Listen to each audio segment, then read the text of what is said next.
بسم اللہ الرحمن الرحیم۔ السلام علیکم دوستو، عدنان احمد ایسٹرولوجر وائرس ستارے میں خوش آمدید امید کرتا ہوں آپ بھی اپنے گھروں پر خیریت سے ہوں گے۔ آج ہم بات کرنے جا رہے ہیں برج اسد یعنی لیو کی۔ 21 دسمبر سے لے کر 31 دسمبر ان 11 دنوں کا ہوروسکوپ ہم آپ کے سامنے پیش کریں گے۔ ان 11 دنوں میں کیا کچھ ہونے جا رہا ہے یہ سب آپ کے سامنے ہم بیان کریں گے دوستو۔ لیکن ویڈیو کا باقاعدہ آغاز کرنے سے پہلے آپ سے درخواست دہراتے ہیں کہ اگر آپ نے ہمارے چینل کو ابھی تک سبسکرائب نہیں کیا ہے تو کائنڈلی سبسکرائب ضرور کیجئے اور بیل آئیکن کو بھی ضرور پریس کیجئے تاکہ بر وقت آپ کو جیسے ہی ہماری ویڈیو اپلوڈ ہو آپ کے پاس ایک نوٹیفیکیشن موصول ہو جائے۔ لیو برج اسد شیر ان کا نشان ہے اور ان کی فطرت بھی شیروں والی ہوتی ہے۔ یہ مشکلات سے گھبراتے نہیں ہیں اور بہت دلیرانہ طریقے سے جیسے کا مقابلہ کرتے ہیں۔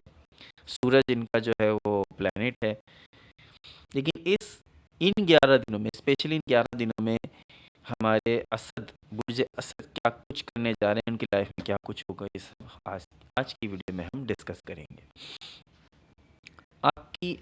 آپ کو آپ کی پلاننگ میں اس ہفتے اور ان 11 دنوں میں ناکامی ہو سکتی ہے۔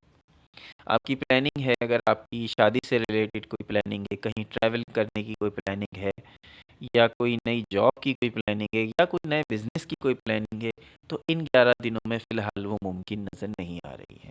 اگر آپ نے کسی کام کو شروع کر بھی لیا ہے تو نادیدہ رکاوٹیں آپ کے سامنے آ جائیں گی اور پھر وہ کام ہوتے ہوتے رک جائے گا۔ ایسا یہ ذائچہ بتاتا ہے، باقی اللہ تو بہتر جانتا ہے، یہ تو صرف کیلکولیشنز کا علم ہے۔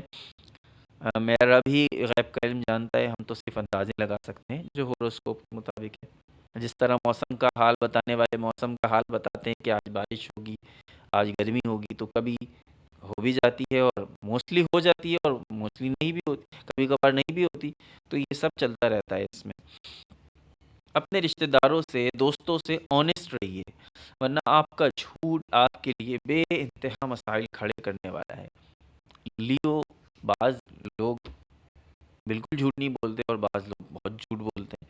تو اگر آپ کے رشتہ دار آپ سے آنےسٹ ہیں، آپ سے لائل ہیں، تو آپ کو بھی لائل ہونا چاہیے، آپ کو بھی آنےسٹ ہونا چاہیے۔ جھوٹ کو اپنی رشتہ داری کے اندر اور آپ میں اور اپنے رشتہ داروں کے درمیان جھوٹ کو نہ لائیں، ورنہ بہت ہی ناخوشگوار صورتحال پیدا ہوگی اور جو آپ کو بالکل پسند نہیں آئے گی۔ لہٰذا جو بولنا ہے سچ کہیے، سچ بولیے، اپنے بیوی سے بھی، اپنے شوہر سے بھی جو کہیے سچ کہیے۔ ویسے تو میرا یہ مطلب ہرگز نہیں ہے کہ لیو جھوٹے ہوتے ہیں، ایسا میرا بالکل مطلب نہیں ہے، لیکن جو لوگ دیکھیں جھوٹ تو ہر شخص، آج کل اتنا زمانہ خراب ہو گیا ہے، اتنا ہم لوگ خراب ہوتے جا رہے ہیں، سبھی جھوٹ بولتے ہیں، کوئی زیادہ بولتا ہے کوئی کم بولتا ہے، لیکن اپنے رشتہ داروں سے جو آپ کے قریبی رشتہ دار ہیں وہاں پہ آپ اوائڈ کیجیے۔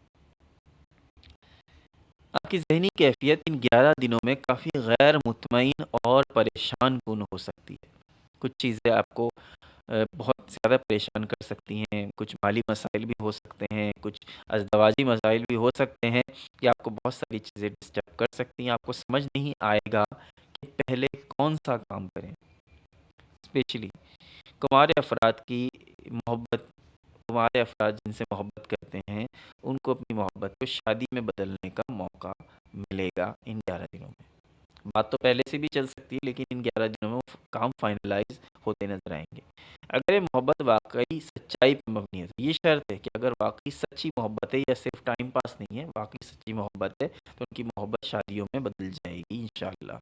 صحت کافی خراب نظر آتی ہے اور آپ کو اپنی اگر صحت کی اگر آپ نے پرواہ نہیں کی تو یہ صحت واقعی اس سے زیادہ ورس کنڈیشن میں چلی جائے گی۔ ابھی ہمیں اندازہ نہیں ہوتا، یہ ہوتا ہے کہ نہیں ابھی ہم ٹھیک ہیں، لیکن اندر ہی اندر ایک چیز جو ہے وہ سٹارٹ ہو جاتی ہے، پھر ہم کہتے ہیں اچانک سے بھی کیسے بیمار پڑ۔ کوئی بھی بیماری جو ہے وہ اچانک نہیں ہوتی، اندر ہی اندر وہ پنپتی رہتی ہے اور پھر ایک دن آتا ہے کہ وہ سامنے آ جاتی ہے، تو ہم کہتے ہیں اچانک سے جو ہے وہ فلاں کو ہارٹ اٹیک آ گیا یا اچانک سے جو ہے وہ ان کا بلڈ پریشر جو ہے وہ ہائی ہو گیا۔